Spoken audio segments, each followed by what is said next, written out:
প্রিয় ভাই বোনেরা, সন্তান হিসাবে আমার মন আমার মায়ের বিছানার পাশে পড়ে আছে সেই হাসপাতালের ঘরে, কিন্তু সেই মানুষটি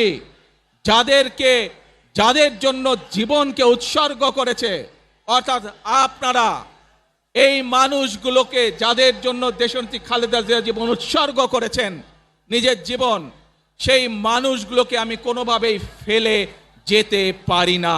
পাপরিকা আর মেক্সিকান মশলার মাইন্ড ব্লাস্টিং ফ্লেভারের ডিটোস পার্টি হবে জোস যদি থাকে ডিটোস। এবং সেজন্যই আজ হাসপাতালে যাবার আগে আপনাদের প্রতি সহ টেলিভিশনগুলোর মাধ্যমে যারা সমগ্র বাংলাদেশে আমাকে দেখছেন, আপনাদের সকলের কাছে কৃতজ্ঞতা প্রকাশ করার জন্য আজ আমি এখানে দাঁড়িয়েছি আপনাদের সামনে।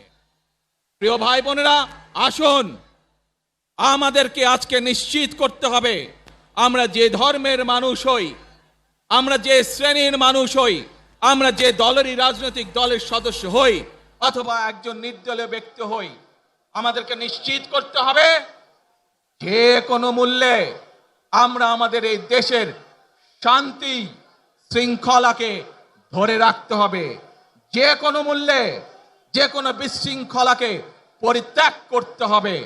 যে কোনো মূল্যে আমাদেরকে নিশ্চিত করতে হবে যাতে মানুষ নিরাপদ থাকতে পারে। শিশু হোক, নারী হোক, পুরুষ হোক, যে কোনো বয়স, যে কোনো শ্রেণী, যে কোনো পেশা, যে কোনো ধর্মের মানুষ যেন নিরাপদ থাকে, এই হোক আমাদের চাওয়া আজকে।